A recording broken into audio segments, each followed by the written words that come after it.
What's going on, everybody? It's Brian and Wes here at the Trading Post doing another Gem of the Day video. We got some really neat coinage here, part of our U.S. history, just stuff that you don't see every day. Hardly ever.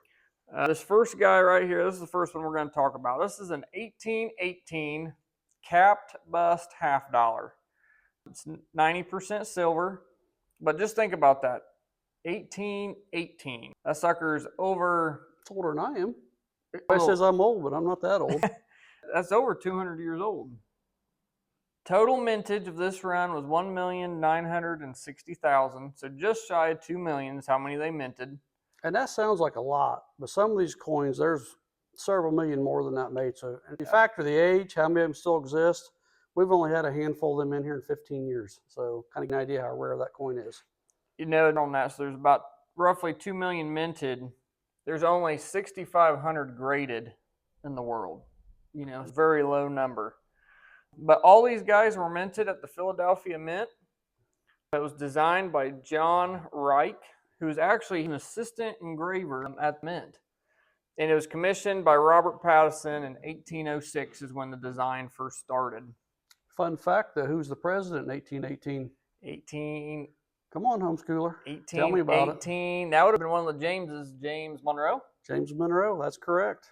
A couple other fun facts. Illinois, our favorite state to the left of us. 21st state in the Union that year. The other thing, crazy. It is crazy. Treaty of 1818 with Britain, established in what? You don't know. 49th parallel. 49. So that would have been like the boundaries. Yes. Okay. We had the Flag Act. You know how many stripes were on our flag prior to that? They standardized it with this act. Well, it would have been 13 in the beginning, right? Correct. Now how many do we have? We're 20, because Illinois was the 21st state. There you go. That's right. So they must have done the Flag Act first. That all happened in 1818.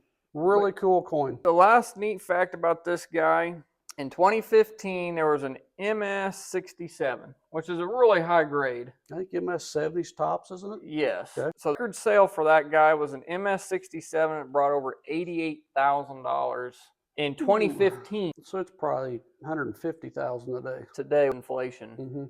Our guy's not worth that. No, but if somebody wants to pay 50,000, we'd be happy to sell it to them. Yeah, absolutely. Yep. You just come on down and see us. I'll pay the credit card fee. And then what else we got? We got a second guy here. So this guy here in the middle is an 1872 seated Liberty dollar. So this guy is 90% silver. They minted 1,119,000. So almost half of what this guy's mintage was. Just a little over 1 million versus just under 2 million. Fun fact about this guy, though, whereas this half dollar was only minted in Philadelphia, this guy was minted in Philadelphia, Carson City, and the San Francisco Mint. But that 1.1 million number is all three mintages combined. What's a Carson City worth as the other two mints? So just to get a rough idea, so an MS-66 plain or MS-66 Philadelphia brought $58,000, and that was an MS-66. Pretty good grade. That's a pretty good chunk of change. Now a Carson City in an MS-63, so 3 grades less, brought $192,000. But it was a Carson City. So to look at it this way, there was 1.1 million minted. Only 3,100 were minted in Carson City. There's your price difference. I mentioned San Francisco, only 9,000 were minted in San Francisco. So that would bring good premium too. So it would bring a premium too. Now you'll note ours has a little tiny hole in it where somebody wore it probably as a chain. Back in the day, it was worth $1. Nobody really cared. So we do see that quite often. Think about that. That was $1. I know it. $1 back in the day. Now if you had $1, it's worth about 5 cents. So this guy was designed by the chief engineer, Christian Gobrecht, at the Mint. Never heard of him. Me neither. And it was commissioned by James Ross Snowden. The design first started in 1836 and it lasted till 1873. So this is a 72. It's next to the last year that they had this run. We do have some fun facts on that one if you're ready. Boy, I don't know. I didn't feel. Well, you didn't do too bad. Okay, well, let's see what you got. Who's the president? Here, we're just coming out of the Civil War. In fact, think about that. We're just coming out of the Civil War. Who would have been the president after the Civil War? President Lincoln's assassinated. He was assassinated. I believe it went to Ulysses Grant. That is correct. That's right. He was a general during the Civil War. Yep, he done the Scorched earth. Scorched earth. There you go. A lot of things that happened that year. Yellowstone National Park was established. Museum of Fine Art in New York City. And more excitingly than that is Montgomery Ward's had their first mail-in catalog. Can't beat that. Let's talk about this coin here. This is Susan B. Anthony. I've never thought about, it's $1. I've never thought about why we have those. I had no idea.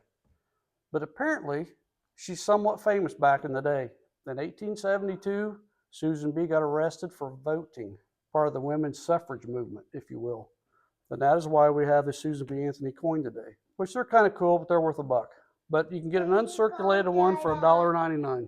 So she's on there because she was arrested for trying to vote in 1872. Yep.